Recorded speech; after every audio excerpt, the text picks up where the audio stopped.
19 जनवरी को देश में क्या हुआ, पूरी दुनिया में एक ऐसी घटना घटी और हमने किसी ने उसको तवज्जो नहीं दी। जो आज रिएक्शन है आपका, अगर ये 90 में होता तो ये कश्मीर के हालात ये नहीं होते हैं।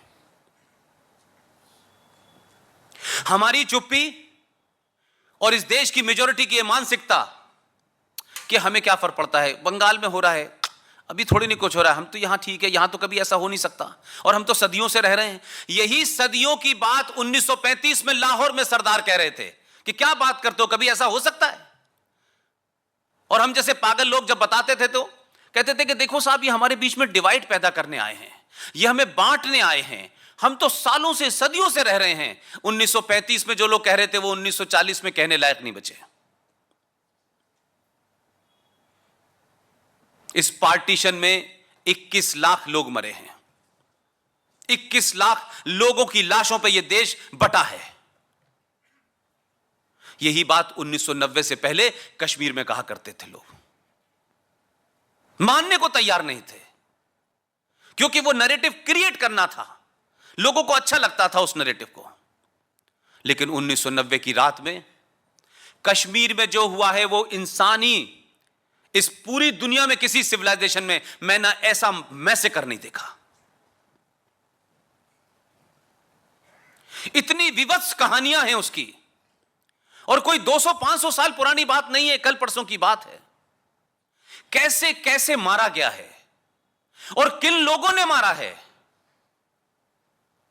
कैसे कैसे बच्चों को मारा गया है, दूध मुंह बच्चों को मारा गया है। रेप की कहानियां विवश हैं। 5.5 लाख कश्मीरी हिंदू, कश्यप ऋषि की औलादें, उसी देश में अल्पसंख्यक लोगों ने उन्हें मार के भगा दिया। और हमारे यहां ललित अंबरदार और सुशील पंडित जैसे लोगों ने जब सुप्रीम कोर्ट में यह कहा कि भाई हजारों हजारों साल पुराने केस खुल रहे हैं, 1990 का भी केस जरा खोलिए, इतने हजार लोग मारे गए, इतने मर्डर हुए, इतने रेप हुए, किसी एक आदमी के ऊपर कोई एक बता दे, किसी अदने से एक आदमी पे कोई पुलिस कंप्लेन या एफआईआर हुई हो। पूरा समाज, सत्ता और व्यवस्था ने मिलकर यह जघन्य अपराध किया, यह हमने होने दिया। इस देश की, कश्मीर की स्थिति के लिए यह भारत जिम्मेदार है। भारत की चुप्पी ने कश्मीर में कुछ लोगों को इतनी ताकत दी, संवैधानिक तौर पे दी, कोर्ट के माध्यम से दी, कि उन्होंने जब यह अपराध किया तो लोगों ने मुंह नहीं खोला और सुप्रीम कोर्ट ने सुओ मोटो नोटिस नहीं लिया। जो सुओ मोटो आपके मुंबई के अंदर दही हांडी की लंबाई के लिए चिंतित रहती है, महाकाल के लिए चिंतित रहती है, जो एक गाजियाबाद में एक कोई शख्स, कोई भीड़, उसे किसी कंफ्यूजन में, किसी र्यूमर में, इस सब के बावजूद भी मैं बार बार यह कहता हूं मन से कि मैं जस्टिफाई नहीं करता किसी का मर्डर। एक गलती से कुछ लोगों ने सिर्फ इसलिए एक आदमी को मारा कि उसने गाय काटी थी और उसके घर में गाय का मीट था। एक आदमी, वो खबर यूएनओ भी चली जाती है, वो लंदन भी चली जाती है, वो चुनाव में मुद्दा भी बन जाती है। लेकिन 3,500 सिखों का कत्ल दिल्ली में प्राइम मिनिस्टर की देखरेख में उनके भाषणों के बाद खुलेआम होता है, कोई पूछने वाला नहीं है। कश्मीरी पंडितों को मारा जाता है, कोई पूछने वाला नहीं है।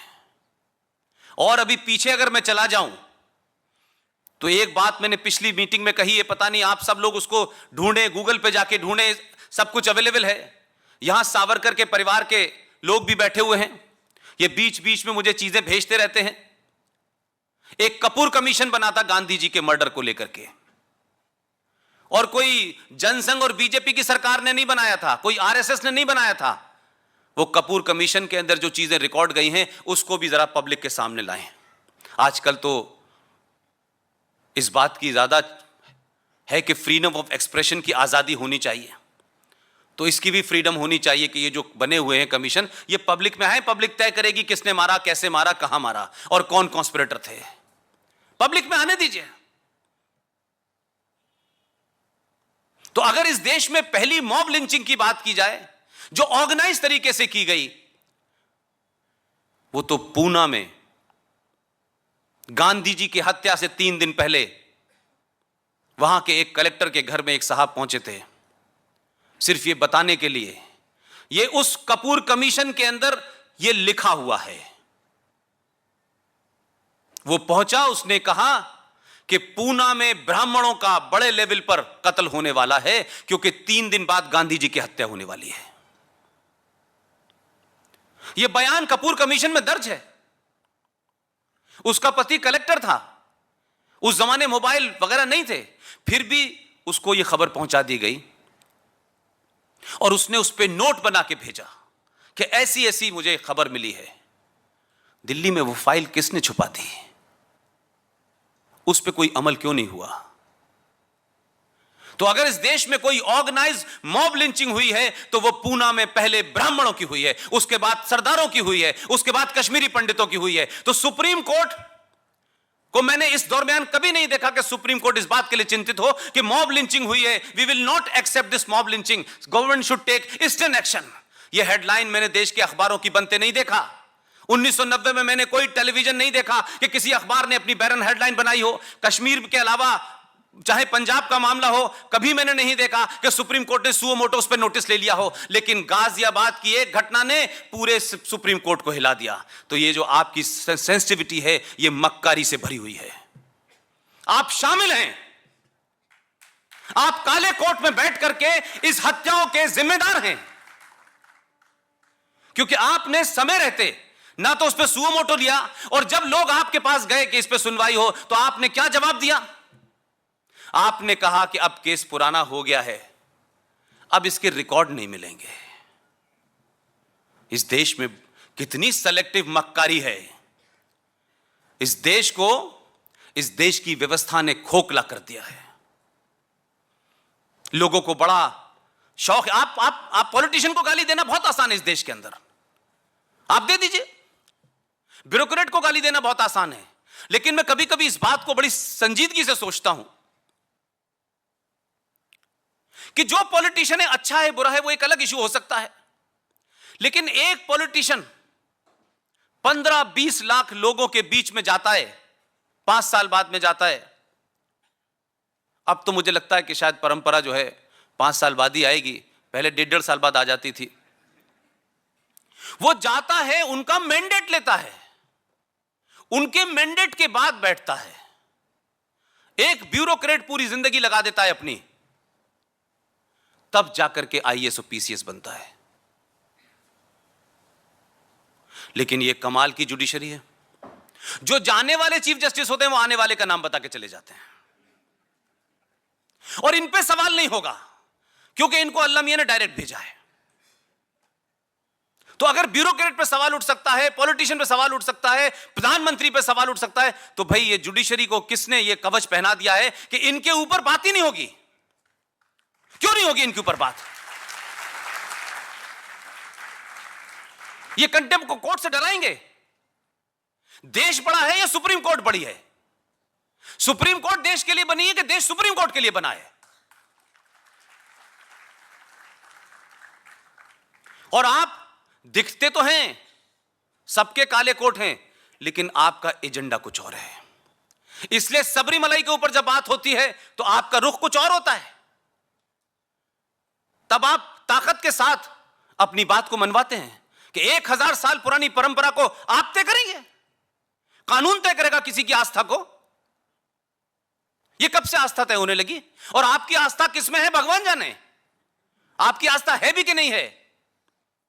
तो आपने 1000 साल पुरानी परंपरा को धराशायी कर दिया क्योंकि आपको सडन लग रहा था जेंडर जस्टिस की बात आप कर रहे थे। कोर्ट तय करता है जेंडर जस्टिस। जिस जेंडर जस्टिस को लेकर के चीफ जस्टिस साहब बड़े चिंतित थे, उसी जेंडर ने जस्टिस काफूर हो गया। जेंडर जस्टिस हवा में उड़ गया फौरन, पहुंच गए 16वीं सदी में और यह कहा कि जिस महिला ने मुझ पे आरोप लगाया है यह मुझ पे नहीं जुडिशरी पे हमला है। आप पे हमला हो तो कोई राष्ट्र पे हमला है और हम पे हमला हो तो क्या ये आपका मामला है? तो ये पाखंड इस देश में नहीं चलेगा, किसी कीमत पर नहीं चलेगा। अरे अगर सुप्रीम कोर्ट पूरे आदर के साथ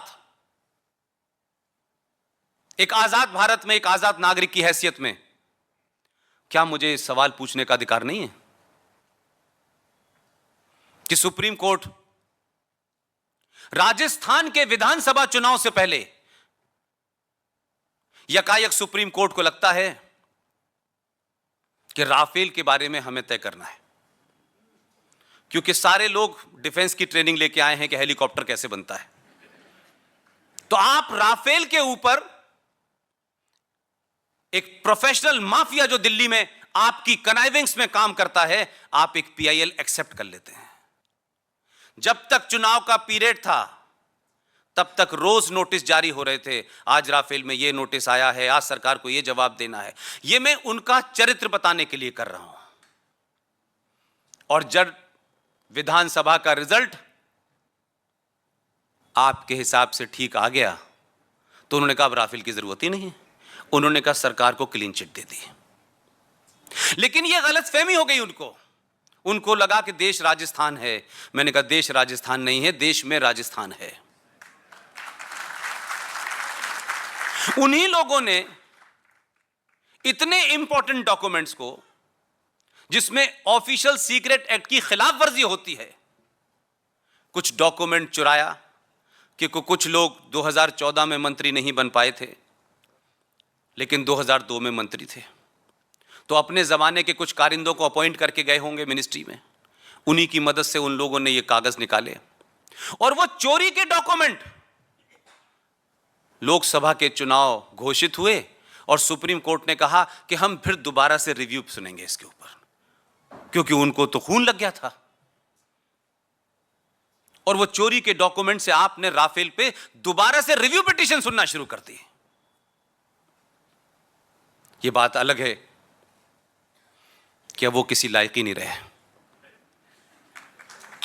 देश ने मैंडेट राफेल पे भी दे दिया, सुप्रीम कोर्ट पे भी दे दिया। अब उनकी समस्या यह है कि खुद बचाएं या साख को बचाएं। इसलिए मैं कह रहा हूं सरकारें आएंगी जाएंगी, मैं ये मानता हूं कि कोई सरकार आती है तो कोई ये हो कि जो हम सोचते हैं सब कुछ वो कर देगी, ऐसा नहीं होता है। सरकारों के अपने कंपल्शंस होते हैं, उनकी अपनी मजबूरियां होती हैं, उनकी अपनी प्रायोरिटी लिस्ट होती है। लेकिन उस प्रायोरिटी लिस्ट को जो आपने दी है 1, 2, 3 और जो 23 मई को आपने किया है, यह सरकार उसी प्रायोरिटी पे चलेगी। यह दबाव बना के रखिएगा, यह सोच के मत छोड़ दीजिएगा सरकार हमने बना ली है, अब कोई फर्क नहीं पड़ता है। अब प्राइम मिनिस्टर आएंगे, गृह मंत्री आएगा, पूछेगा घर पे दरवाजा खटखटा के, भाई सब बच्चे ठीक ठाक हैं आपके, मैं जाऊं? यह मत सोचिएगा।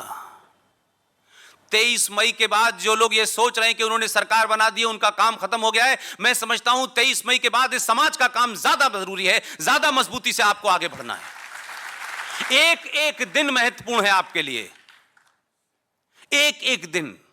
ये मत कहिएगा 5 साल, बहुत सारे काम करने सरकार को। और सिर्फ अभी इतना ही कहना है, हमारी हजारों ख्वाहिश हो सकती हैं, हमारे हजारों एजेंडे हो सकते हैं, देश के लिए हो सकते हैं, लेकिन सिर्फ 2 बातों पे सरकार से मैं चाहता हूं, आप लोग अपने शहर में मोमबत्ती जलाएं और पूछें लोग कि क्यों जला रहे हो, कि सरकार से हम कह रहे हैं कि ये जो आपने मैनिफेस्टो में लिखा है ये पूरा करें, हम और कोई डिमांड नहीं है हमारी, उस प्रायोरिटी को तय कर लें।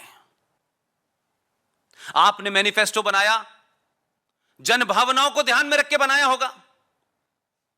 आप कहते हैं इस संसद के अंदर सारी की सारी संसद ने एक मत से अगर कोई रेजोल्यूशन पास किया है, उसको इंप्लीमेंट करें। पार्टी का एजेंडा क्या है वो करते रहे, हमको उसमें कोई इंटरेस्ट नहीं है। लेकिन जो देश का एजेंडा है उसमें दो एजेंडे मेरे सामने सबसे इंपॉर्टेंट हैं।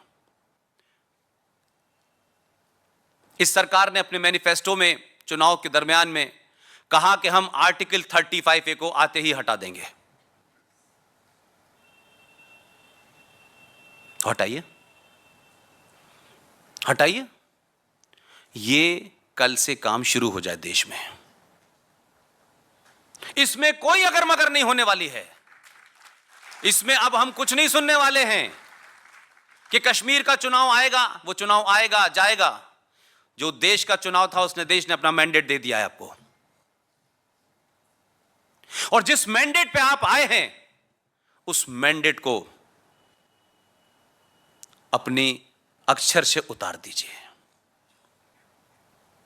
आर्टिकल 35A को लेकर जम्मू कश्मीर में बड़े सारे आंदोलन हो रहे हैं और तमाम बड़े बड़े नेता, जिन्हें मैं ब्रोकर कहता हूं कश्मीर में, जो कश्मीर के दलाल हैं, जो हिंदुस्तान को भी ब्लैकमेल करते हैं और पाकिस्तान से भी पैसा लेते हैं और पूरी दुनिया में, लंदन में कहां कहां करोड़ों रुपए की प्रॉपर्टी खरीदी हुई है, उनके जुमलों पे मत जाइएगा।